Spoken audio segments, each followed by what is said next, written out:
Sir నమస్కారం sir. నమస్తే అండి. సార్ తెలంగాణలో ఒకప్పుడు ప్రణయ్ హత్య కేసు ఎంత సంచలనం సృష్టించిందో మనందరికీ తెలిసిందే. అయితే ఆ కేసులో నిందితులుగా ఉన్న వ్యక్తులకు ఇప్పుడు నల్గొండ కోర్టు ఒక సంచలన తీర్పు అయితే వెలువడించింది సార్. ఒక వ్యక్తికి ఏటుగా ఉన్న వ్యక్తికేమో నిందితునికేమో ఉరి శిక్ష వేసింది, మిగిలిన వారికేమో లైఫ్ వేసింది. మరి దీన్ని పైన మీ ఒపీనియన్ సార్, మీరు ఏ విధంగా చూస్తారు దీన్ని? అంటే ఇది చాలా సెన్సేషన్ క్రియేట్ చేసినటువంటి కేసు. హ్మ్. ఈ కేసులో చాలా పెద్ద లెవెల్లో జరిగింది ఇది. అంటే ఈ కేసుకు సంబంధించి ఎవరికైతే బాధ్యత అప్పచెప్పాడో మారుతీరావు, అంటే A1 మారుతీరావే ఇందులో. అవును. ఈ మారుతీరావు సూసైడ్ చేసుకుని చనిపోయాడు. చనిపోవడం వలన A2కి ఉరిశిక్ష వేశారు. హ్మ్. వేసి అక్కడి నుంచి మిగిలిన వాళ్ళందరికీ లైఫ్ వేశారు. హ్మ్. లైఫ్ స్ట్రైట్గా లైఫ్ కాబట్టి వీళ్ళు మరో 10 ఏళ్లలో రిలీజ్ అవుతారు ఏదో పద్ధతిలో. హ్మ్. అయితే ఈ ఉరి అమలవుతుందా లేదా అనేది క్లారిటీ లేదు. క్లారిటీ అంటే ఇన్ ది సెన్స్ నల్గొండ జిల్లా కోర్టు చెప్పేసింది తీర్పు. హ్మ్. ఈ తీర్పు మీద వాళ్ళు అప్పీల్కి వెళ్ళే అవకాశం ఉంది. సో హైకోర్టుకి వెళ్తారు, సుప్రీంకోర్టుకి వెళ్తారు.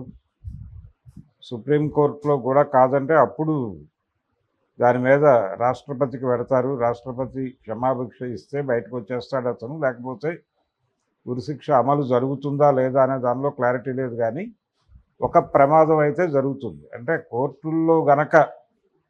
కోర్టులో అతనికి ఉరిశిక్ష కనుక సుప్రీంకోర్టులో కింది లేదు హైకోర్టులో పాజిటివ్ డెసిషన్ వస్తే ఓకే. హ్మ్. అలా కాకుండా రాష్ట్రపతి క్షమాభిక్ష ద్వారా ఈ ఉరిశిక్ష జీవిత ఖైదుగా మారితే హ్మ్. అతను జీవితంలో బయటకు రాడు, అనివార్యంగా జైల్లోనే మరణించాల్సి ఉంటుంది. ఓకే.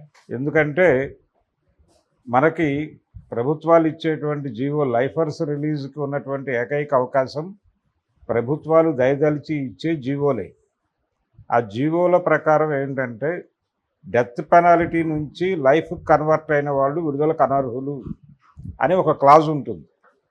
ఆ క్లాజ్ వలన ఈ డెత్ పెనాల్టీ నుంచి లైఫ్ కన్వర్ట్ అయిన వాళ్ళు రిలీజ్కి అనర్హత ఉంది కాబట్టి వాళ్ళు రిలీజ్ కారు, అక్కడే ఉంటారు.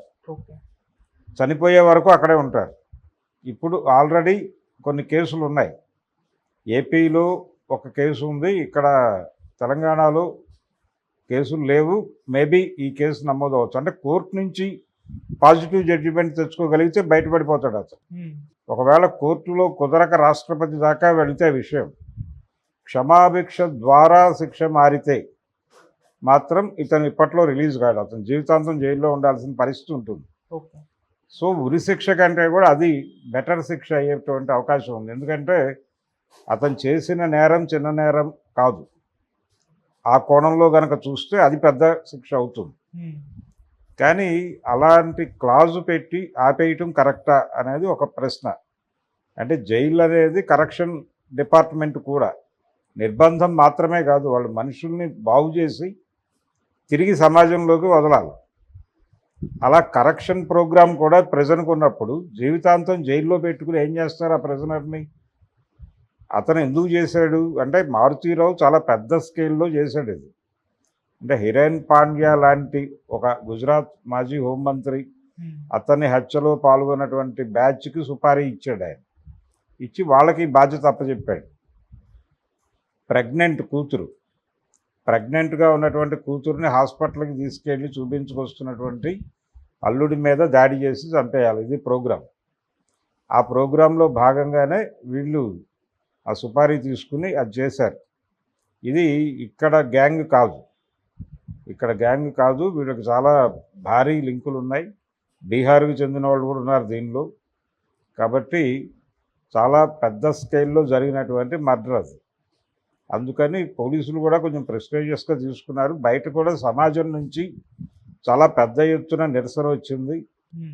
ప్రణయ్ అమృత కేసు అంటే చాలా సెన్సేషన్ క్రియేట్ చేసినటువంటి సందర్భం. పరువు హత్యలకు సంబంధించి ఒక్కసారి ప్రపంచం ఉలిక్కిపడింది. అంటే ఈ లెవెల్లో క్యాస్ట్ పనిచేస్తుందా అని చెప్పి అందరూ ఉలిక్కిపడ్డారు. ఈవిడ ఒక ఫార్వర్డ్ కులానికి చెందినటువంటి అమ్మాయి, అంటే వైశ్య సామాజిక వర్గానికి చెందినటువంటి అమ్మాయి. అతను దళిత్తు కాబట్టి కూతురు దళితుని చేసుకోవటం ఇష్టం లేక అతను అలా చేశాడు అనేది అందరికీ తెలిసిన విషయమే. అయితే ఆ కూతుర్ని విపరీతంగా ప్రేమించాను నేను. ఆ కూతురు ఇలా చేస్తుంది అనుకోలేదు. నన్ను ఇంత క్షోభకు గురి చేస్తుంది అనుకోలేదు అని ఆ పెయిన్‌లో నుంచి ఈ యాక్షన్ జరిగినట్టుగా, ఇప్పటికీ ఆ పెయిన్ తనతో కొనసాగుతున్నట్టుగా, అందుకని సూసైడ్ చేసుకుంటున్నట్టుగా మారుతీరావు గారు ఆ రోజున ఒక నోట్ ప్రపంచానికి తెలియజేశాడు. ఉమ్, అయితే ఆ రైట్ ఎందుకుంటుంది అనేది గొడవ. పిల్లల్ని మీరెలా రిస్ట్రిక్ట్ చేయగలరు? పిల్లల్ని కనగలరు అంతవరకే. అంటే మనకు ఒక పాత సామెత ఉంది. పిల్లల్ని కనగలరు గానీ, వాళ్ళ రాతల్ని కనగలరా అని. అది ఇంకొక యాంగిల్‌లో కరెక్టే. పిల్లలు పుట్టిన తర్వాత వాళ్ళు ప్రపంచాన్ని చూడటం మొదలుపెట్టాక, వాళ్ళ బుర్రతో వాళ్ళు తెలుసుకోవటం మొదలుపెట్టిన తర్వాత, వాళ్ళ ప్రపంచం వేరు. మీ ప్రపంచం వేరు. మీ అవగాహన వేరు. మీరు పెరిగిన వాతావరణం నుంచి మీ ఆలోచనలు, మీ అభిరుచులు రూపొందుతాయి. అలాగే వాళ్ళు చూడటం మొదలుపెట్టిన సమాజం నుంచి వాళ్ళ అభిరుచులు, వాళ్ళ ఆలోచనలు రూపుకడతాయి. కాబట్టి నాలాగే నా కూతురు ఉండాలి, నాలాగే నా కొడుకు ఉండాలంటే కుదిరే పని కాదు. దీన్ని ముందు యాక్సెప్ట్ చేయాలి ఎవరైనా. నా కొడుకే లేకపోతే నా కూతురే అయినప్పటికీ అది వేరే యూనిట్. ఆ యూనిట్ తాలూకా అభిప్రాయాలను మనం గౌరవించి తీరాలి ఖచ్చితంగా. నీ వలే నీ పొరుగువాడిని ప్రేమించు అంటే కొడుకుని, కూతుర్ని, భార్యని కూడా అని అర్థం. అందుకని చాలామంది అది ప్రాపర్టీ లాగా ఫీల్ అవుతాడు.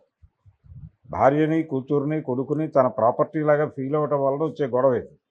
ఈ బిలాంగింగ్నెస్ అవతల వాళ్ళకు కూడా ఉండాలని వీళ్ళు అనుకుంటారు. వాళ్ళేమో ఇది వీళ్ళ రెస్పాన్సిబిలిటీ కాబట్టి చేస్తున్నారని మాత్రమే అనుకుంటారు. ఒక దశలో వాళ్ళ ప్రపంచం వాళ్ళు ఓపెన్ చేసుకోవాలనుకున్నప్పుడు వీళ్ళు కనుక రిస్ట్రిక్ట్ చేస్తే వీళ్ళని కాదని వెళ్ళిపోతారు వాళ్ళు. ఆ వెళ్ళిపోవడాన్ని కూడా యాక్సెప్ట్ చేయగలిగి ఉండాలి వీళ్ళు. అలా కాకుండా చంపేయాలి అంటే రివెంజ్ ప్రోగ్రాంలోకి వెళ్ళాడు అతను. అంటే శత్రువుగా చూడటం మొదలుపెట్టాడు. రెండోది ఇక్కడ ఒక దళితుడిని ఒక ఉన్నత కులాల అమ్మాయి పెళ్లి చేసుకున్న సందర్భంలోనే పరువు హత్యలు జరగడం మనం చూస్తున్నాం. దీనికి సంబంధించి సైరత్ అనేటువంటి ఒక మూవీ వచ్చింది మరాఠీలో. ఉమ్, ఆ సినిమాలో కూడా ఒక అంటే పెద్ద కులం అమ్మాయి చిన్న కులం అబ్బాయిని ప్రేమించడం వలన చంపేస్తారు, వాళ్ళిద్దరినీ చంపేస్తారు. ఇలా పెద్ద కులం అమ్మాయిలు కింది కులం అబ్బాయిలను చేసుకున్న కథలే మనం వింటున్నాం. ఉమ్, మరి పెద్ద కులం అబ్బాయిలు చిన్న కులం అమ్మాయిల్ని చేసుకున్న కేసులు కూడా ఉన్నాయి కదా. అప్పుడు ఇలాంటి ప్రొజెక్షన్ అయ్యేటువంటి మర్డర్లు ఎందుకు జరగట్లేదు అంటే దాన్ని ఆదర్శంగా చూస్తున్నారా? ఒకటి ఆదర్శంగా చూడటము అనే దానికంటే కూడా ఈ అమ్మాయిలు అక్కడికి వెళ్ళిపోయిన తర్వాత ఏదో పద్ధతిలో కంట్రోల్లో పెట్టుకుంటున్నారు, లేదంటే నోరు మూసి అక్కడ తొక్కేస్తున్నారు, లేదు కొన్ని సందర్భాల్లో సైలెంట్గా నిర్మూలిస్తున్నారు, కేసులు అవ్వకుండా చూసుకోగలుగుతున్నారు, అది కూడా ఉంది. కాబట్టి లోబరుచుకోవటం అనేది కింది కులాల నుంచి వచ్చిన అమ్మాయిని కంట్రోల్లో పెట్టుకోవటం అనేది ఈజీ అవుతుంది అనే ఉద్దేశం. వీళ్ళ అమ్మాయి కిందకి వెళ్తే పరువు పోయినట్టుగా ఫీల్ అవుతున్నారు. అంటే ప్రాపర్టీలా చూస్తున్నారు. విలువలకి సంబంధించినటువంటి విలువల్ని కాపాడాల్సినటువంటి కుటుంబ విలువల్ని కాపాడాల్సినటువంటి బాధ్యత ఒక మహిళ మీద పెట్టి ఆ మహిళలని నేరస్తులుగా మార్చి వాళ్ళకి సంబంధం లేకుండా వాళ్ళ ప్రమేయం లేకుండానే వాళ్ళని నేరస్తులుగా మార్చేసి వాళ్ళ మీద వీళ్ళు జడ్జిమెంట్లు పాస్ చేసేసి అమలు చేసేస్తున్నారు. ఇది ఒక పాశవికమైనటువంటి ప్రోగ్రాం. ఇక్కడ ఈ ఏరియాలో ఒకటి పిల్లల హక్కులు నాశనం అవుతున్నాయి, మహిళల హక్కులు నాశనం అవుతున్నాయి. ఈ పరువు హత్యలు అనే దానిలో ఈ రెండు జరుగుతున్నాయి. వీటిని కూడా పట్టించుకోవాలి. వీటిని పట్టించుకుని ఈ కోణంలో వాళ్ళని ఎలా ట్రాన్స్ఫార్మ్ చేయగలం మనం అనేది ఆలోచించాలి కోర్టు. సరే, అది నేరం వరకే కన్ఫర్మ్ అయి ఉంది. 1600 పేజీల ఛార్జ్షీట్ తయారు చేశారట వీళ్ళు. 5.5 సంవత్సరాలు పట్టింది కేసు ఇక్కడికి రావడానికి. దీనికంటే సీనియర్ కేసులు ఉన్నాయి. మనం రెగ్యులర్గా చూస్తున్నటువంటి ఒక సెన్సేషనల్ మర్డర్ కేసు ఉంది కదా అక్కడ ఏపీలో, వివేకానంద రెడ్డిది. అవును. దీనికంటే సీనియర్ కేసు కదా అది. అది ఈ రోజుకి జరగలేదు. కనీసం ఈ కేసులో జడ్జిమెంట్ అయినా వచ్చింది.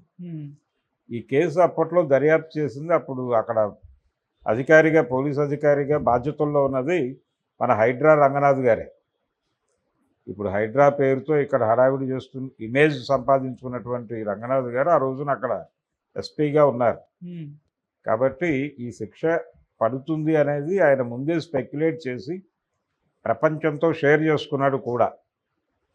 కాకపోతే అప్పటి ఆయన అభిప్రాయం ప్రకారం మారుతీరావు ఉన్నాడు.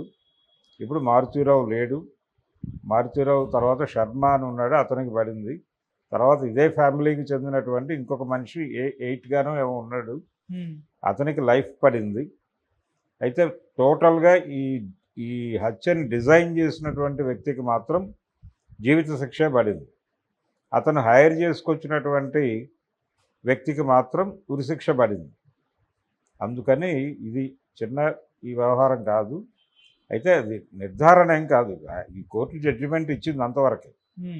ఈ జడ్జిమెంట్ మీద అప్పీల్కి వెళ్తారు వాళ్ళు. అప్పీల్కి వెళ్ళాక అది బెయిల్గా, అది బెయిల్ రాదు కానీ అప్పీల్ బెయిల్ ఇవ్వచ్చు కూడా, అప్పీల్ బెయిల్ తీసుకోవచ్చు. అప్పీల్ బెయిల్ ఇచ్చినా ఇవ్వకపోయినప్పటికీ శిక్ష కింది కోర్టు శిక్ష కన్ఫర్మ్ చేయవచ్చు, లేదంటే కన్సిడర్ చేసి మళ్ళీ కేసు రీఓపెన్ చేసి అతనికి కూడా జీవిత శిక్ష విధించవచ్చు. ఇది గనక హైకోర్టులోనే జరిగితే వాళ్ళు రిలీఫ్ ఫీల్ అవుతారు. రిలీఫ్ ఫీల్ అయ్యి అలా బయటకు వచ్చేస్తారు. మ్యాక్సిమం 9 to 10 years లోపు వచ్చేస్తారు. అంతకంటే ఉండే అవకాశాలు లేవు. మరి కోర్టులు ఎలా కన్సిడర్ చేస్తాయి? ఈ కోర్టులు అయితే ప్రెజర్ ఫీల్ అయింది. ఆ రోజున సమాజం నుంచి వచ్చినటువంటి ప్రెజర్ని కోర్టు ఫీల్ అయ్యి ఈ జడ్జిమెంట్ ఇచ్చింది. ఇదే ప్రెజరు హైకోర్టు దాకా కొనసాగుతుందా అంటే 5.5 ఏళ్ళు అయిపోయిన తర్వాత ఇప్పుడు అదే ప్రెజర్ అక్కడ కూడా పనిచేస్తుందా అనేది చూడాలి. ఈ కోర్టు ప్రొసీడింగ్స్లో ఆ ప్రెజర్ ఉండొచ్చు, కానీ పై కోర్టుకు వెళ్ళినప్పుడు ఇదే ప్రెజర్ కొనసాగకపోతే వాళ్ళు రిలీజ్ అయిపోతారు. రిలీజ్ అయిపోవడం అంటే శిక్ష లైఫర్లు అవుతారు. లైఫర్లు అయిన తర్వాత రిలీజ్కి కొంత ఒక ఇది వస్తుంది, ఒక కాన్ఫిడెన్స్ వస్తుంది. ఆ కాన్ఫిడెన్స్ హైకోర్టు ఇస్తుందా లేదా అనేది చూడాలి. ప్రస్తుతానికైతే కోర్టు ప్రజాభిప్రాయం మేరకే జడ్జిమెంట్ ఇచ్చింది. ఇచ్చి ఆ ఒక్క వ్యక్తికి ఉరేశారు, మిగిలిన వాళ్ళకి లైఫ్లో వేశారు. కాబట్టి అంత ఇబ్బంది కాదు. ఓకే. కానీ అతనికి కోర్టుల్లోనే కన్ఫర్మేషన్ రావాలి లైఫ్ అని. కోర్టులు దాటితే ప్రమాదం.